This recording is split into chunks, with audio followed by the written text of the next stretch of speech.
বিসমিল্লাহির রহমানির রহিম। আসসালামু আলাইকুম। ফ্রিল্যান্সার ফাউন্ডেশন বিডিতে আপনাদের স্বাগতম। আজকে আমরা দেখব গ্র্যাভিটি ফর্মের মেইলচিম্প অ্যাড অন। গ্র্যাভিটি ফর্মে কিভাবে মেইলচিম্প অ্যাড করা যায়। সো আমরা প্রথমে একটা অ্যাড অন ইনস্টল দিতে হবে। So plugin, add new,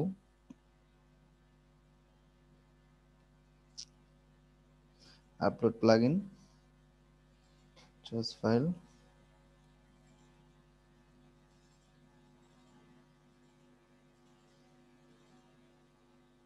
মেইলচিম্প। Okay, so install.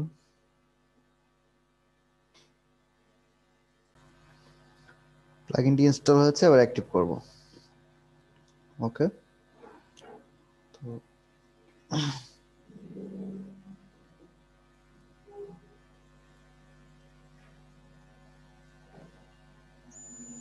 Active হলো। এবার চলে যাব ফর্মে।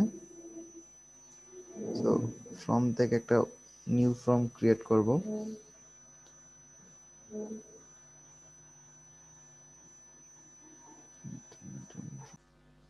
একটা ফর্ম ক্রিয়েট করব লাইক মেইলচিম্প ফর্ম। ওকে, সো ক্রিয়েট। এখান থেকে আমরা হেডব্যান্ড ফিল থেকে ফার্স্ট নেম লাস্ট নেম, তারপরে আমরা নিতে পারি ইমেল অ্যাড্রেস, তারপরে আমরা নিতে পারি একটা সিঙ্গেল ফিল্ড, আমরা নিতে পারি অ্যাড্রেস যেন ফিল্ড বেশি হয়। ওকে, আচ্ছা, অ্যাড্রেস অতিরিক্ত ফিল্ড হয়ে গেল। ফোন নাম্বার, এটা আমরা আনটাইটেল নেমই রাখলাম। নিচে একটা ফোন নাম্বার থাকলো, এটা উপরে নিয়ে গেলাম। ওকে, আপাতত আমরা এগুলো চেঞ্জ করলাম না, কারণ আমরা প্রথম পর্বেতে সবগুলো দেখে এসেছি। ওকে, সো আপডেট, আমাদের ফর্ম ক্রিয়েট হয়ে গেল। এবার আমরা মেইলচিম্প ইন্টিগ্রেট করব। সো মেইলচিম্প ইন্টিগ্রেট করার জন্য আমরা প্রথমে সেটিং এ যাব। এটা হলো সেটিং। সেটিং এ যাওয়ার পর এখানে যদি আমি মেইলচিম্পে আসি,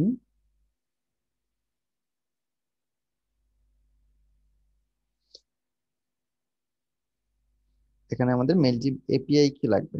ওকে, সো কিভাবে মেইলচিম্প এপিআই কি লাগবে, কিভাবে মেইলচিম্প এপিআই কি আমরা পাবো। সো আমরা যদি দেখি, আপনার মেইলচিম্পে অ্যাকাউন্ট রাখতে হবে, এবং মেইলচিম্প কি সেটা নিশ্চয়ই সবাই জানেন, কারণ আমি ক্লাসে 2টা থেকে 3টা ক্লাস নিয়েছি শুধু মেইলচিম্পের উপরেই। সো আপনারা মেইলচিম্পে যাবেন, তারপর প্রোফাইলে যাবেন, এখান থেকে যাবেন হচ্ছে প্রোফাইল।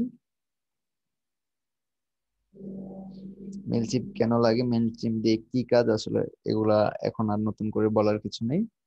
ক্লাসে প্রচুর বুঝিয়েছি এবং লাইভ আপনাদেরকে দেখিয়েছি যে এটা দিয়ে কিভাবে ইমেল মার্কেটিং করা হয় সবকিছু। ওকে, তো আমরা এক্সট্রাতে যাব।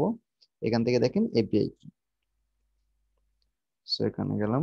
এবার দেখেন নিচে ক্রিয়েট এ কি একটা অপশন আছে, আমি এখানে যদি ক্লিক করি তাহলে আমার জন্য একটা এপিআই কি ক্রিয়েট হয়ে যাবে। ওকে, এই যে হলো আমার এপিআই কি। এবার এটা কপি করব এবং সেটিং এ গিয়ে পেস্ট করে দেব। পেস্ট হয়ে গেল, সেটিং ডান।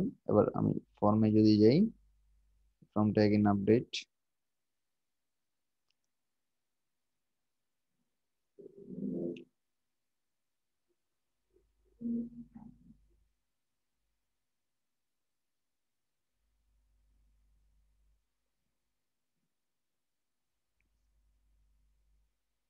এবার সেটিং, দেখেন এখানে আছে মেইলচিম্প। ওকে, এই অপশনটাতে গেলাম। দেখেন এখানে মেইলচিম্প ফিড অ্যাড করতে হবে। সো আমরা একটা অ্যাড নিয়ে ক্লিক করি। দেখেন এখানে মেইলচিম্প ফিড চলে আসছে। আপনি এখানে অন্য কোনো নাম দিতে পারেন আপনার ইচ্ছা, লাইক মেইলচিম্প ফর্ম এই রাখলাম আমরা, ফর্ম। এবার দেখেন মেইলচিম্প লিস্ট। হ্যাঁ, তো এই দেখেন চেক লিস্ট। আমি যদি মেইলচিম্পে যাই, আমার কিন্তু একটাই চেক লিস্ট। ওকে, আমি যদি অডিয়েন্সে আসি, কারণ মেইলচিম্প ফ্রিতে একটা লিস্ট ক্রিয়েট করতে দেয়। পেড করলে আপনি তা অনুযায়ী আপনি লিস্ট ক্রিয়েট করতে পারবেন।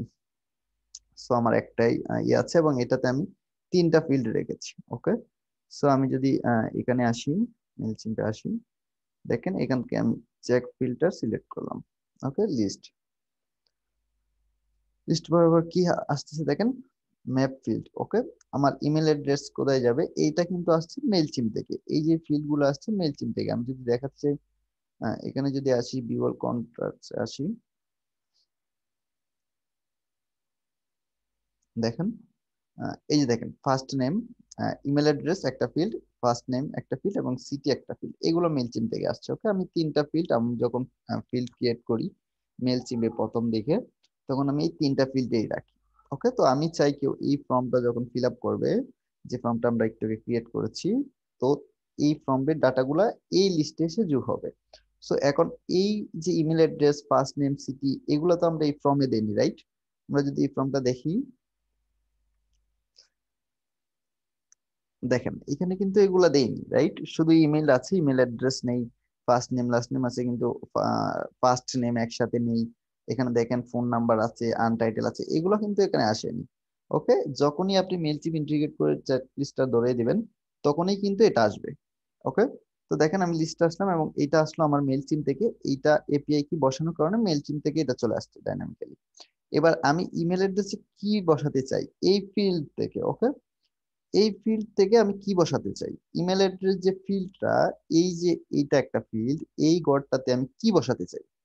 তো অফকোর্স আমি ইমেল বসাবো, কারণ আমি যদি এই ফিল্ডটাতে নেম দেই, লাইক, সরি, এটাতে ইমেলই দিতে হবে। আমি যদি ফার্স্ট নেমে দেই নাম্বার, দেখেন এখানে অনেক কিছু আছে, রাইট? এগুলা কিন্তু আমরা ডাইনামিক্যালি পেয়েছি। ওকে, এগুলা কিন্তু আমাদের ওই যে ফর্ম এর যে অপশন থেকে এগুলো আসছে। সো দেখেন আমি যদি এখান থেকে বলি যে আমার ফার্স্ট নেম জায়গায় ফোন নাম্বার বসবে, তার মানে আমি যদি এই ফর্মটা এবার আপডেট করে ফিল আপ করতে দেই পাবলিককে, তাহলে সে যদি এখানে ফোন নাম্বার বসায়, তাহলে এখানে এসে কিন্তু ফার্স্ট নেমের জায়গায় ফোন নাম্বার বসবে। ওকে, সো এইটুকু খেয়াল রাখবেন, এখানে ফার্স্ট নেমের জায়গায় অবশ্যই নেম বসবে, ফুল নেম। অথবা আমি যদি অন্য কোনো ফিল্ড দিই, লাইক কি দিতে পারি, আচ্ছা ফুল নেমই হবে। তারপর সিটির জায়গাতে আমি কি নিব, তো এখানে দেখেন আমি সিটি নামে যদি ধরি, এই আনটাইটেল ফিল্ডে আমি সিটি রাখলাম। তো এখানে যে এই ফিল্ডটা যে ফিল আপ করবে, এই ইনফরমেশনটা গিয়ে বসবে এখানে সিটিতে। ওকে, তো আমি গেলাম আবার এখানে, এবার এখানে গিয়ে বললাম আনটাইটেলটা এখন আমরা এটা আপডেট করে নিই, দ্যাটস এটা সিটি হয় না। এবার এবার যদি এই অপশনটাতে আসি, যে double opt-in form, double opt-in form ব্যাপারটা হচ্ছে, কেউ এখানে মেল দিয়ে সাবস্ক্রাইব করলো, মনে করেন এই ডাটাটা ও ফিল আপ করার পর ই করলো, সেন্ড করলো। এখন কি হবে, অটোমেটিক্যালি তার এখানে যাওয়ার কথা, কিন্তু না, কেউ একজন চাচ্ছে যে ক্লায়েন্টকে আমি এগেন একটা মেল পাঠাবো যে তুমি কি চাও আমার কন্ট্যাক্ট লিস্টে তোমার ডাটাগুলো রাখতে, তোমার ইমেলটা রাখতে। যখন সে ইমেলে গিয়ে কনফার্ম করবে, তখনই ডাটা এখানে অ্যাড হবে। যদি সে অপশনটা না রাখে, তাহলে ওই মেলটা যাবে না, ডিরেক্ট ক্লায়েন্ট যখন, ভিজিটর যখন এই ফর্মটা ফিল আপ করবে, সাথে সাথে ওইটা এখানে এসে যুক্ত হয়ে যাবে। কিন্তু যদি আমি ডাবল অপশনটা ওপেন করে রাখি, তাহলে ওর এখানে রিটার্ন আরেকটা মেল যাবে, যে তুমি কি চাও এটা ওর কন্ট্যাক্ট লিস্টে চাও, এরকম একটা মেল যাবে। তখন সে যদি ইয়েস বা ওইখানে সাবস্ক্রাইব করে, ওইখানে একটা ক্লিক করে, সাথে সাথে এখানে এসে ইমেলটা যোগ হবে। আর আমি যদি এটা তুলে দেই, ওর কাছে কোনো মেল যাবে না, ডিরেক্ট চলে আসবে। তো আপনি কোনো কন্ডিশনাল লজিক দিতে পারেন, কন্ডিশনাল লজিক আগে দেখে আসছি। তো এবার আপডেট, দেখেন সবকিছু আমার সেট আপ শেষ। এবার যদি আমি এডিট ফর্মে যাই এবং ফর্মটা কোনো একটা জায়গায় বসাই, লাইক এটা হচ্ছে 16 নাম্বার ফর্ম, সো আইডি এটা 16। এবার আমরা একটা পেজ ক্রিয়েট করব, সো অ্যাড পেজ।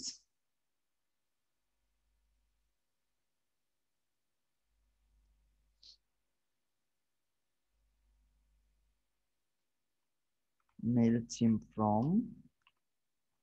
এবার এইখানে যদি ক্লিক করে এখান থেকে শর্টকাটটা নেই এবং এইখানে গিয়ে যদি লিখি যে গ্র্যাভিটি ফ্রম শর্টকাট, মেবি এখানেই শর্টকাটটা আছে। দেখেন এখানে এই শর্টকাটটা আছে, সো আমরা এটা পুরোটা কপি করলাম, এখানে নিয়ে এখানে বসিয়ে দিলাম। আপাতত এইটুকু লাগবে না, ফেলে দিই, বসলো। এবার এখানে আমাদের 16 নাম্বার আইডি ছিল আমাদের ফর্মটার, 16, এই যে আমরা যদি দেখি যে 16 নাম্বার আইডি, এটা বসিয়ে দিলাম এবং এটা পাবলিশ করলাম, দেখেন কি হচ্ছে। এবার যদি আমি এটা ভিজিট করি,